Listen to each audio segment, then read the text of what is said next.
పశ్చిమాసియా నేపథ్యంలో అనంతపురం జిల్లా వ్యాప్తంగా వంట గ్యాస్ కొరత ఏర్పడింది.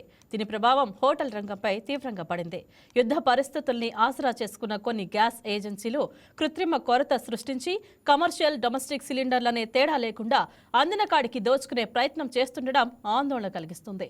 ఇటువంటి దోపిడీ పరిస్థితుల నేపథ్యంలో పౌర సరఫరాల శాఖ అధికారులు చోద్యం చూస్తున్నారు. ఉభయ జిల్లాల పరిధిలోని 14 అసెంబ్లీ నియోజకవర్గాల వ్యాప్తంగా వేలాది హోటళ్లు వ్యాపార కార్యకలాపాలు సాగిస్తున్నాయి.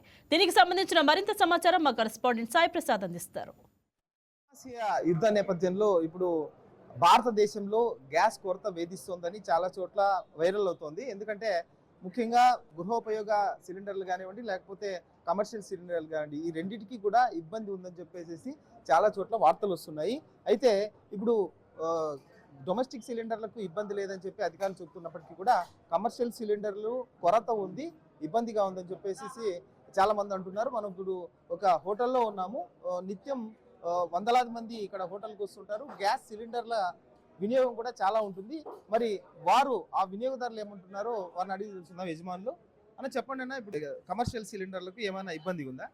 మాకైతే ఇబ్బందిగానే ఉంది సార్. కాకపోతే కొద్దిగా లేటుగానే ఇస్తున్నారు. ఒక గంట 2 గంటలు డిలే చేస్తున్నారు. కానీ ఇప్పుడు ప్రస్తుతానికైతే గ్యాస్ వస్తూ ఉంది. మరి ముందుకి ఎట్లా అని చెప్పలేము. ఇంకా ఆఫీసర్స్కి అయితే బుకింగ్ కావట్లేదు. బుకింగ్ ఆఫీస్కి వెళ్తే బుక్ చేసుకోమంటారు. ఇక్కడ ఆన్లైన్ ద్వారా బుకింగ్ కావడం లేదు. అక్కడ పోతే వాళ్ళ రెస్పాన్సిబిలిటీ లేదు. చాలా ప్రాబ్లంగానే ఉంది. మామూలుగా అయితే రోజు మీరు యుద్ధం కంటే ముందు, యుద్ధం రాకముందు ఎన్ని సిలిండర్లు వాడేవాళ్ళు? రోజుకి 2 సిలిండర్ వాళ్ళు కమర్షియల్.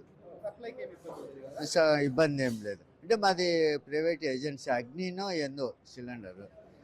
ఆ విధంగా మాకు ఇబ్బంది అయితే లేదు. ఇప్పుడు ఈ మధ్య కూడా ఇబ్బంది అయితే లేదు, కానీ కొద్దిగా డిలే చేస్తున్నారు. Gas up and down rates పెరిగినాయి. రేట్లు కూడా పెరిగాయి. ఒక సిలిండర్కి 60, 70, 100 అట్లా పెంచుకుంటూ పోతున్నారు. ఒక 1 వీక్ అవుతుంది. కారణాలు అదే వీటి వల్లే యుద్ధం జరుగుతుంది కదా, అక్కడి నుంచి సప్లై తక్కువగా ఉంది. కొద్దిగా గ్యాస్ దొరకడం ఇబ్బంది అనేది అట్లా చెప్తున్నారు అధికారులు.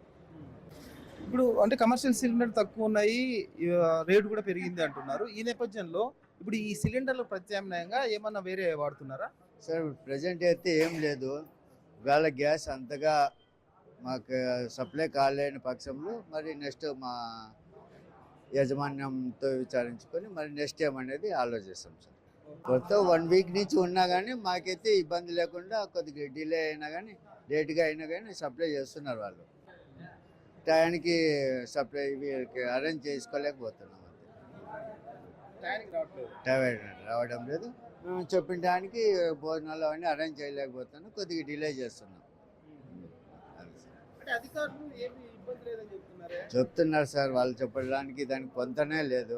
చాలా ఇబ్బంది మాత్రం దండిగా ఉంది. అధికారులు మాత్రం ఏం లేదు, బ్రహ్మాండంగా వస్తుంది అంటారు. గ్యాస్ బుక్ చేసుకుంటారు. గ్యాస్ ఆఫీస్ దగ్గరికి వెళ్ళినా కూడా వాళ్ళు కూడా బుక్ చేసుకోవడం. ఇప్పుడు సెల్ ద్వారా బుక్ చేస్తామా, బుక్ కావడం లేదు. నెట్ కట్ అయిపోతుంది. నెట్ ప్రాబ్లం ఉందనో సర్వర్ ప్రాబ్లం ఉందని చెప్తున్నారు. కనీసం వాళ్ళైనా కానీ బుక్ చేసుకోవాలి కదా. ఆ విధంగా కూడా చేసుకోకపోతే మధ్యలో ఇబ్బంది పెడుతున్నారు. మరి బుకింగ్ చేసుకోకుండా గ్యాస్ ఏ విధంగా ఇప్పుడు ఉండే గ్యాస్ అయిపోయింది అనుకో, నెక్స్ట్ ఏముండదు సార్. ఇక ఏముండదు, చాలా ప్రాబ్లం అవుతుంది. అవసర్స్కి ఇంకా ఇబ్బంది పెడుతున్నారు గ్యాస్ వాళ్ళు. బుక్ చేస్తేనే ఒక మెసేజ్ వచ్చేది 2 days 3 days అని ఇచ్చేవాళ్ళు. ఇప్పుడు గ్యాస్ బుకింగ్కి రెస్పాన్స్ లేదు, ఆఫీస్ వాళ్ళు రెస్పాన్స్ లేదు. అంటే దాన్ని బట్టి యుద్ధం పేరు మీద చెప్పి వీళ్ళు బ్లాక్లో అమ్ముకుంటున్నారు. ఇళ్ళకు కూడా సప్లై చేయకుండా వాళ్ళ బిజినెస్ వాళ్ళు చేసుకుంటున్నారని నా ఉద్దేశం. అంతే sir. Okay, thank you sir. Gas కొరత ఉంది కదా, ఈ గ్యాస్ కొరత దృష్ట్యా ఏమైనా రేట్లు పెంచే అవకాశం ఏమన్నా కనిపిస్తుంది? ఇప్పటి వరకు అయితే ఏమి ఆలోచన లేదు.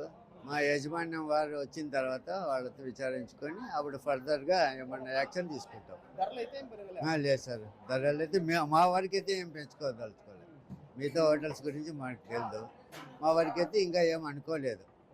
అధికారులు చెబుతున్న పరిస్థితి ఒకటైతే, ఇక్కడ క్షేత్రస్థాయిలో మనం పరిశీలిస్తే వేరే రకంగా కనిపిస్తున్నాయి పరిస్థితులు. ఎందుకంటే అధికారులు అయితే కొరత లేదు, యుద్ధ ప్రభావం అయితే గ్యాస్ పంపిణీ మీద ఎలాంటి ప్రభావం లేదని చెప్తున్నప్పటికీ కూడా ఇప్పుడు డొమెస్టిక్ సిలిండర్ల సరఫరా కానీ లేకపోతే కమర్షియల్ సిలిండర్ల సరఫరా కానీ ఈ రెండింటికి కూడా ప్రజలు ఇబ్బందులు పడుతున్న పరిస్థితి అయితే చూస్తున్నాం మనము. ఇళ్లకు కూడా సిలిండర్ ఒక రోజుకు వచ్చేది ఇప్పుడు దాదాపు 10 రోజులైనా కూడా సిలిండర్ రావట్లేదని డొమెస్టిక్ వినియోగదారులు చెబుతుంటే, ఇక్కడ హోటల్లో రెస్టారెంట్ యజమానులు అయితే వారికి అసలు ఆన్లైనే రెస్పాన్స్ కావడం లేదు. సిలిండర్లు అయితే దిగుతున్నాయి కానీ కమర్షియల్ సిలిండర్ అవి ఎక్కడికి పోతున్నాయి తెలియడం లేదు. గతంలో అయితే ఒక రోజులోనే సరఫరా చేసేవాళ్ళు. ఇప్పుడైతే ఈ యుద్ధ ప్రభావం వల్ల గత 6 రోజుల నుంచి సిలిండర్ బుక్ చేసినప్పటికీ కూడా ఇప్పటికీ కూడా ఇంతవరకు మాకు డెలివరీ కాలేదని రెస్టారెంట్ల యజమానులు చెబుతున్న పరిస్థితి అయితే ప్రస్తుతం కనిపిస్తోంది. కెమెరామెన్ సుధాకర్తో Sai Prasad, YK TV, Anantapuram. Please subscribe to YK TV Network. Please subscribe to YK TV. Please watch YK News. Don't forget to subscribe YK News channel.